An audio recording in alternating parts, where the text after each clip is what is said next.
I am so grateful to be up here to receive this award so I cannot thank my family and my team and instead talk about something that's really important to me.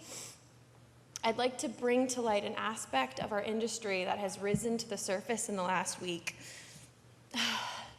It's an issue that's been bubbling since really the whole time, but this issue has a solution that each one of us in this room can participate in. So earlier this week, USC Annenberg's Inclusive Initiative released findings that 67% of the top critics reviewing the 100 highest grossing movies in 2017 were white males. Less than a quarter were white women, and less than 10% were unrepresented men. Only 2.5% of those top critics were women of color.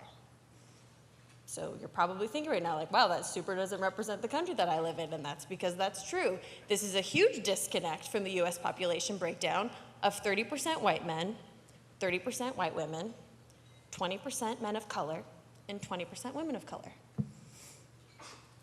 So why does that matter? Why am I up here giving you statistics when I could be spending this time talking about my publicist, Lindsay, who I love, and thank you so much for bringing Jesse up here and making me super emotional while I rattle off percentages of people. On top of all of this, am I saying that I hate white dudes? No, I'm not. But what I am saying is that if you make a movie that is a love letter to women of color, there is an insanely low chance a woman of color will have the chance to see your movie and review your movie.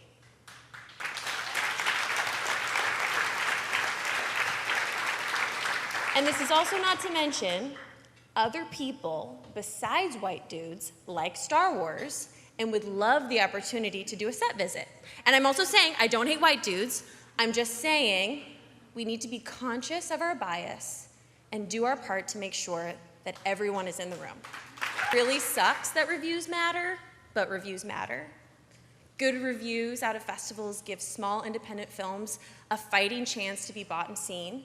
Good reviews help films gross money. Good reviews slingshot films into awards contenders. A good review can change your life. It changed mine. Our industry has gone through a major growth. Thank you for clapping for my good reviews. I love that review.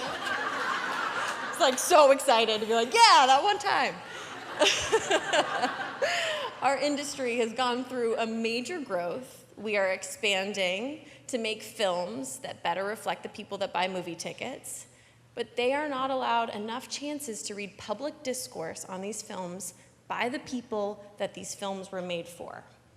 I do not need a 40-year-old white dude to tell me what didn't work for him about A Wrinkle in Time. It wasn't made for him.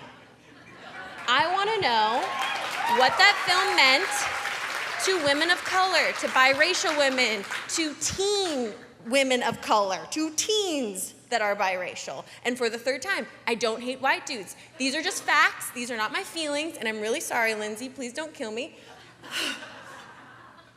As some of you know, I immediately jumped onto Frances's brilliant words, inclusion writer, and this was way before she had bumper stickers for her iPad, because I know that this means that my work will be shown, digested, discussed by a variety of people, not just a singular perspective.